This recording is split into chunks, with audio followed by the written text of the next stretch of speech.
La plateforme Office 365 vous permet de travailler et de collaborer en ligne. En effet, vous pouvez utiliser l'application Outlook pour envoyer et recevoir des messages afin de communiquer avec vos collègues ou vos élèves.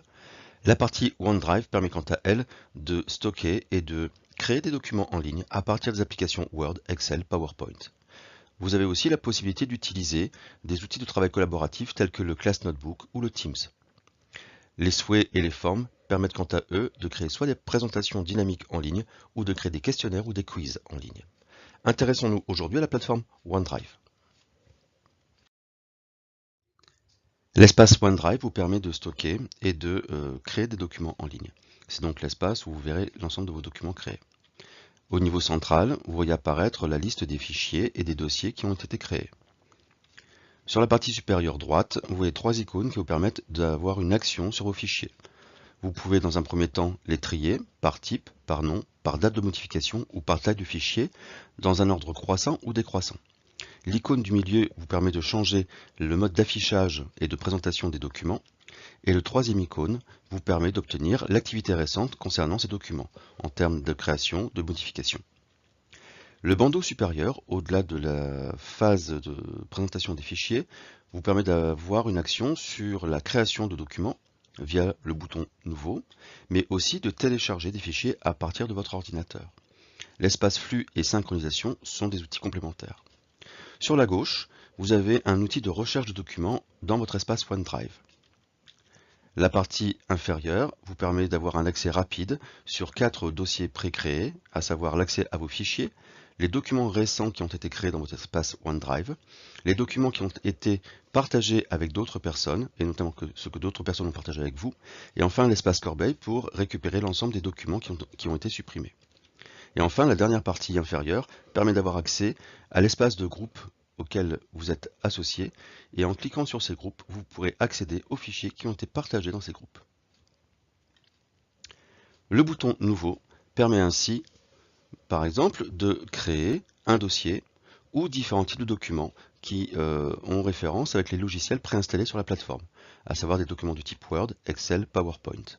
Vous pouvez également créer des formulaires ou des quiz. Il est possible aussi d'insérer des liens hypertextes vers des ressources que vous avez retrouvées en ligne.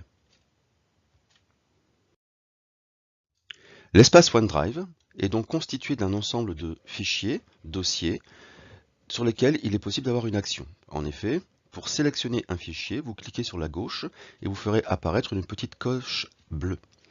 Ce document, ici, ce dossier qui a été saisi, vous pouvez avoir une action dessus en cliquant sur les 3 petits points verticaux qui vous feront apparaître un menu vertical ou un menu contextuel dans lequel vous avez les options de partage, de copie, de téléchargement ou de suppression de ce document.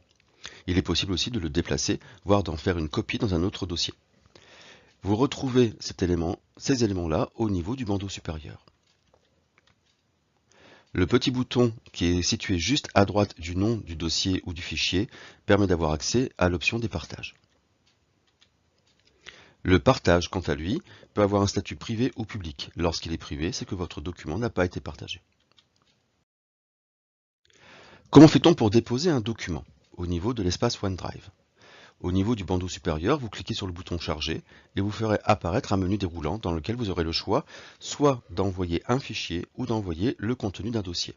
Sélectionnez la bonne option et vous verrez apparaître une boîte de dialogue qui vous donnera donc accès au fichier à transférer. Il vous suffit de cliquer sur le fichier à transférer qui apparaîtra ensuite au niveau de l'espace nom du fichier. Il ne vous restera plus qu'à cliquer sur le bouton Ouvrir pour téléverser le document au niveau de l'espace OneDrive. Le document, une fois transféré, apparaît au niveau de la liste. Pour créer un document directement dans OneDrive, vous cliquez par contre maintenant sur le bouton Nouveau. Le bouton Nouveau vous permet d'avoir accès à un menu déroulant dans lequel vous pouvez choisir le type de document que vous souhaitez créer. Imaginons ici que nous souhaitions créer le document Word. Lorsque vous avez créé une nouvelle fenêtre Word Online apparaît dans lequel vous verrez apparaître le nom du document par défaut ainsi que son statut. Ici, le document n'a pas été enregistré, il porte donc le nom générique document. Il est possible de modifier le nom du document en ligne en cliquant dessus. Il vous suffit ensuite de saisir le nom et de faire apparaître votre nom personnalisé. Dans notre cas, ici, nous le nommerons « Mon premier document ». Vous avez ensuite la possibilité de venir saisir des informations dans votre document en utilisant les menus d'action du logiciel Word en ligne. Attention, les options qui sont présentées dans le Word Online ne sont pas aussi développées que la version Word que vous avez pu installer sur votre ordinateur. Mais cela suffit largement pour des outils de création et de mise en forme rapide de documents. La partie centrale ici fera donc apparaître les informations que vous aurez saisies comme sur une page Word standard. Le bouton Partager quant à lui permet donc d'avoir ici la possibilité de partager le document que vous avez créé directement avec une ou plusieurs personnes, voire un groupe de personnes. Ainsi, en cliquant sur le bouton Partager, une boîte de dialogue apparaît, vous permettant ici de choisir les personnes, mais aussi la capacité que les personnes auront par rapport à ce document. Une simple lecture seule, ou alors une possibilité de modification. Pour faire apparaître les droits que les personnes auront sur les fichiers, vous cliquez sur le premier onglet qui s'intitule « Seules les personnes que vous aurez spécifiées auront accès aux fonctionnalités de modification ». En cliquant dessus, ici vous avez la possibilité de choisir les éléments, mais en même temps de faire apparaître ou de cocher l'autorisation de la modification ou non. Si les personnes ont le droit de modifier votre document que vous allez partager, cliquez sur le bouton « Autoriser la modification ». Si par contre vous voulez simplement partager à des fins de consultation, décochez le bouton « Autoriser la modification ». Il vous suffit ensuite de cliquer sur le bouton « Appliquer ».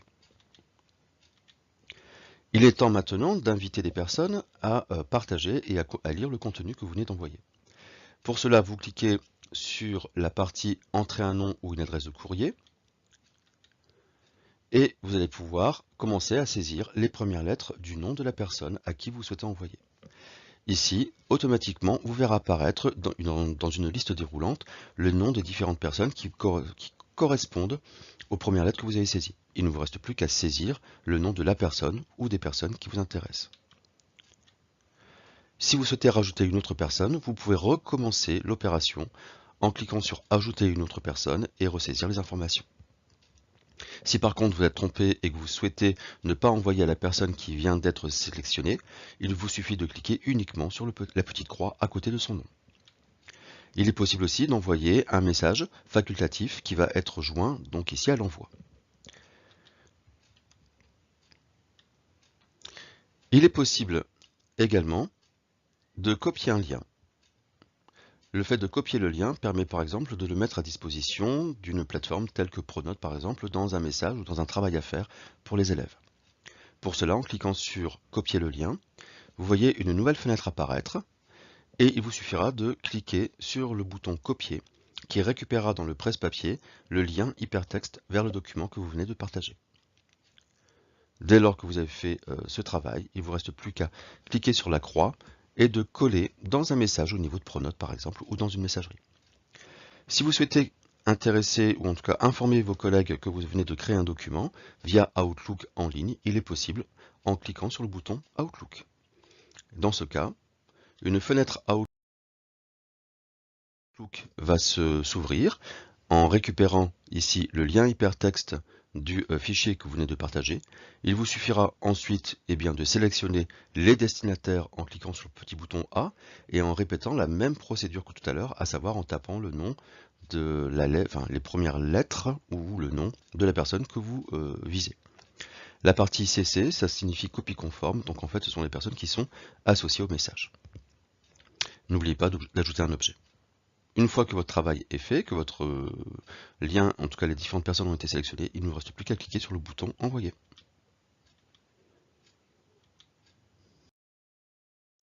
De retour sur l'interface principale de Office 365, vous avez la possibilité également de charger et de créer des nouveaux documents en cliquant sur les boutons Charger et ouvrir ou Nouveau. Vous avez là aussi la possibilité d'accéder directement à des documents qui viennent juste d'être déposés dans la partie inférieure, dans lequel vous voyez apparaître les boutons récents, épinglés, partagés avec moi et découvertes. Tous les documents qui ont été créés, vous voyez à la fois leur nom, la date de dernière ouverture par vous, et ainsi que son statut, à savoir s'il est privé ou s'il est partagé. Voilà, cette partie et ce tuto concernant l'application OneDrive est terminée. Je vous laisse maintenant découvrir les différentes fonctionnalités par vous-même. Bon courage et bonne journée.